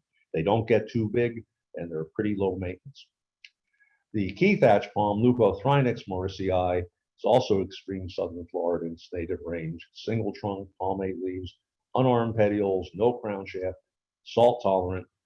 One way to tell this from the Trinex radiata in nature is that the inflorescences extend beyond the leaf range. So they have longer inflorescences than the Trinex radiata.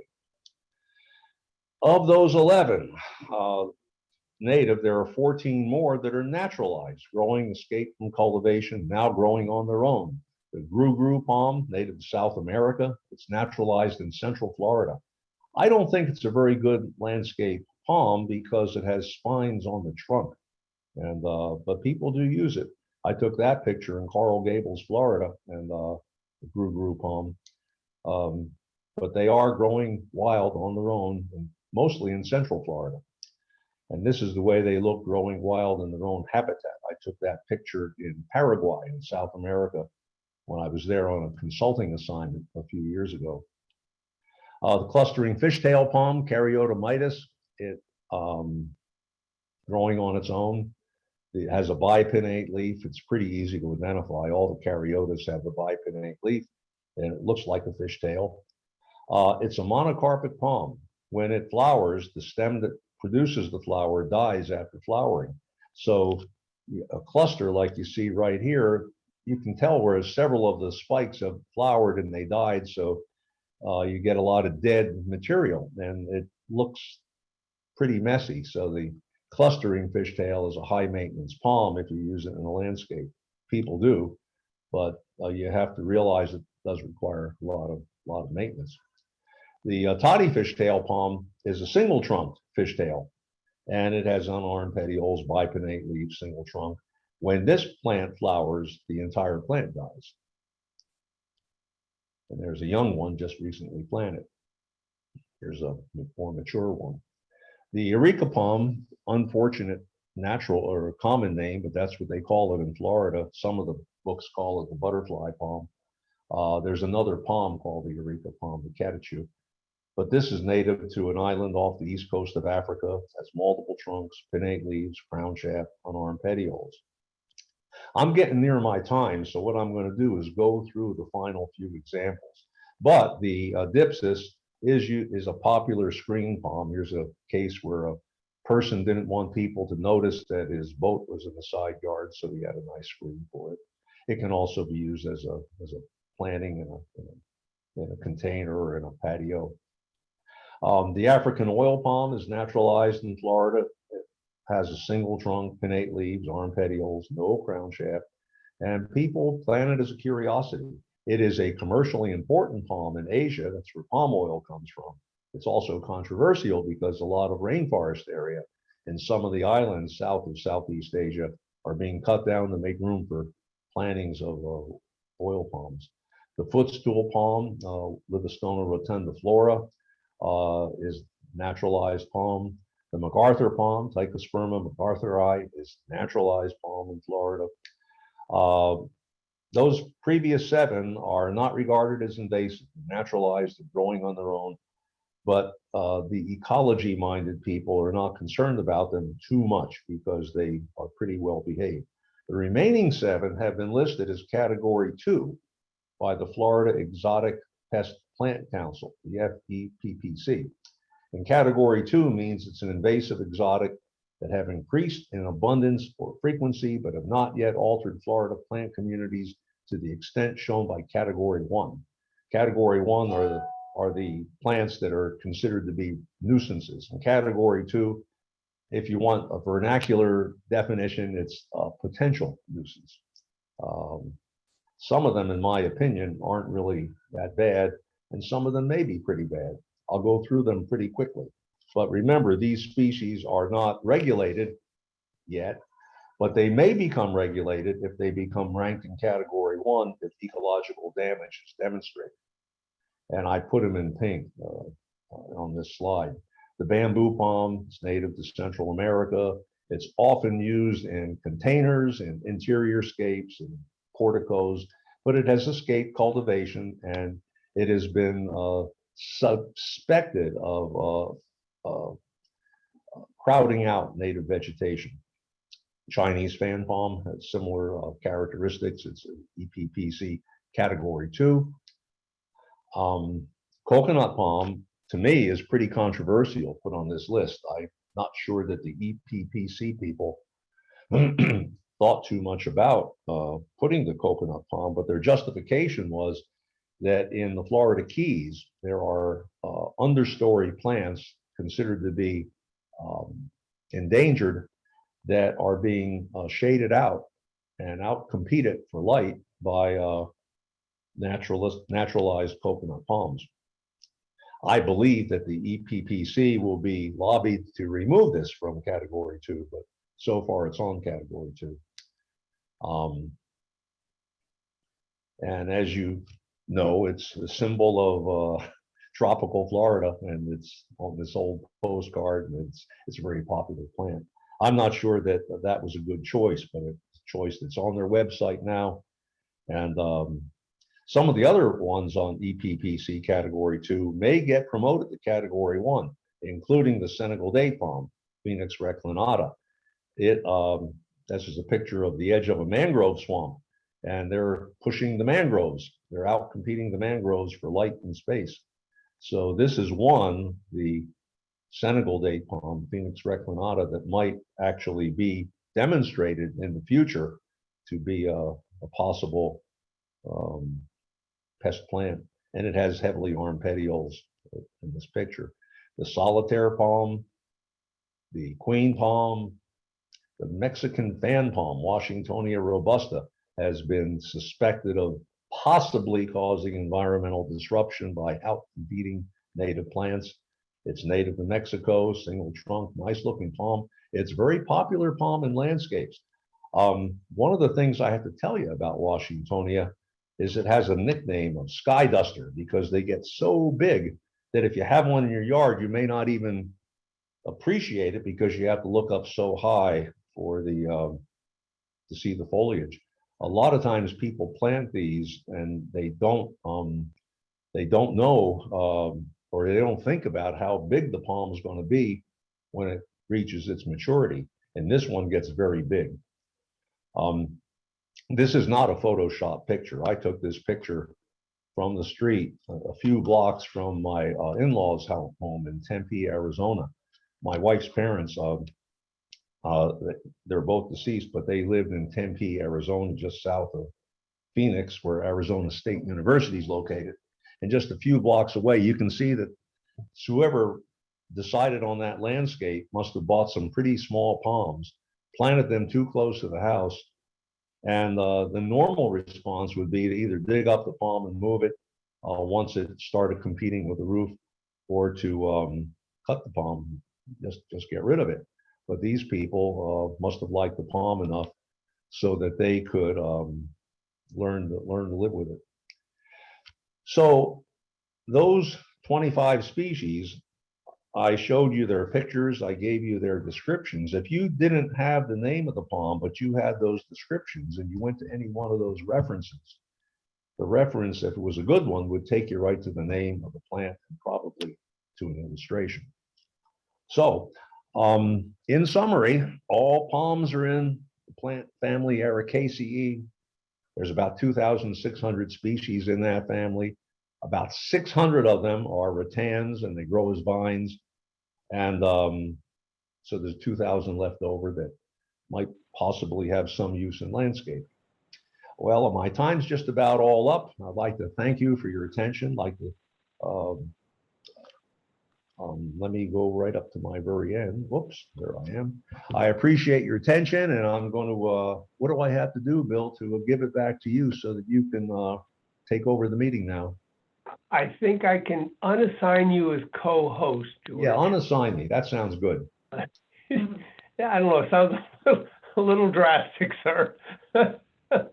Let me see.